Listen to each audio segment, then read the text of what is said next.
स्वागत है आप सभी का एग्ज़ाम वॉरियर के यूट्यूब चैनल पर।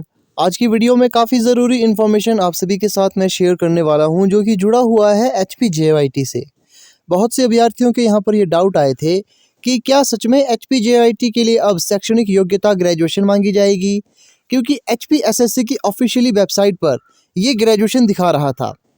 बात करते हैं, जो भी अभ्यर्थी HPJIT पोस्ट कोड 939 के DB के लिए एडमिट कार्ड डाउनलोड कर रहे थे, उनकी शैक्षणिक योग्यता पर ग्रेजुएशन दिखा रहा था। तो बहुत से अभ्यर्थी मुझसे ये पूछ रहे थे कि क्या शैक्षणिक योग्यता में बदलाव किए गए हैं, या फिर क्या आने वाली जो भी JIT की भर्ती होगी उसमें शैक्षणिक योग्यता का ग्रेजुएशन मांगी जाएगी। इन सभी सवालों के जवाब इस वीडियो में आपको मैं देने वाला हूँ। तो सबसे पहले बात करते हैं, जो आपके एडमिट कार्ड में शैक्षणिक योग्यता ग्रेजुएशन दिखाई गई है वो गलती से दिखाई गई है। तकनीकी खराबी के कारण वहाँ पर जो शैक्षणिक योग्यता है वो ग्रेजुएशन आई है, बल्कि ग्रेजुएशन यहाँ पर आपकी शैक्षणिक योग्यता नहीं है। योग्यता की अगर बात करें तो वह है 10वीं और 12वीं, 10th और +2 के आधार पर यह भर्ती होती है।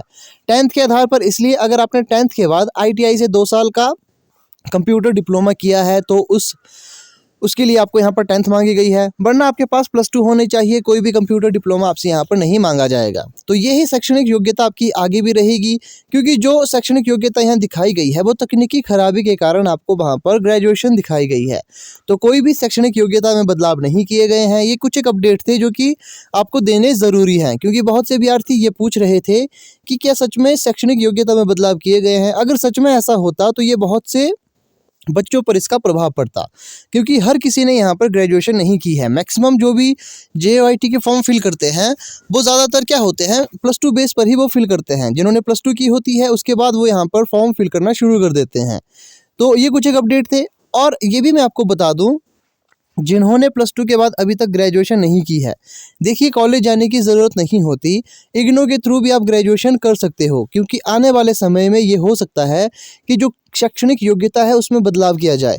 +2 के स्थान पर यहाँ पर ग्रेजुएशन अब मांगी जा सकती है, क्योंकि क्लर्क में भी यहाँ पर आप देख सकते हो पहले +2 मांगी जाती थी, लेकिन अब शैक्षणिक योग्यता में बदलाव किए गए। अब क्लर्क के लिए भी आपको ग्रेजुएशन का सर्टिफिकेट देना पड़ता है, तो ग्रेजुएशन ज़रूरी है। इग्नू के थ्रू आप आसानी से ग्रेजुएशन कर सकते हो। इग्नू भी वैलिड रहती है, क्योंकि वो भी एक सरकारी संस्था है। तो जिन्होंने ग्रेजुएशन नहीं की है वो एक बार ग्रेजुएशन ज़रूर कर लें। बाकी फ़िलहाल तो कोई भी बदलाव नहीं हुए हैं शैक्षणिक योग्यता में। जो भी वहाँ पर ग्रेजुएशन दिखाए गए थे वो तकनीकी खराबी के कारण दिखाए गए थे। तो ये कुछ एक अपडेट थे।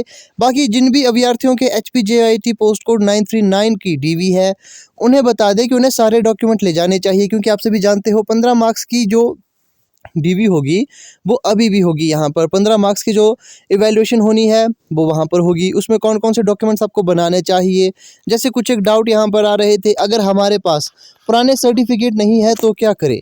अगर पुराने सर्टिफिकेट नहीं है तो आपको पंचायत से, जैसे मान लो किसी के पास BPL सर्टिफिकेट जो रहता है वो पुराना वाला नहीं है, जब आप फॉर्म फिल कर रहे थे उस समय का BPL प्रमाण पत्र आपके पास नहीं है, लेकिन उस समय आप BPL में थे, तो आपको क्या करना होगा, आपको पंचायत से ये लिखवा कर लाना होगा कि जिस समय फॉर्म निकले थे उस समय भी आप BPL में थे। फिर जिनका EWS, अब बात करते हैं सबसे ज़्यादा जो कन्फ्यूज़न यहाँ पर रहता है EWS पर।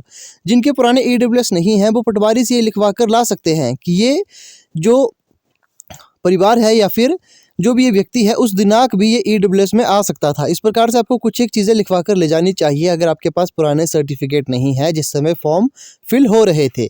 बाकी ये कुछ अपडेट थी जो आपको मैंने देनी थी। आई होप आपको ये वीडियो अच्छी लगी होगी। ऐसे ही डेली अपडेट्स के लिए अपने चैनल से जुड़े रहना है। तो मिलते हैं आपसे नेक्स्ट वीडियो में किसी नए अपडेट के साथ।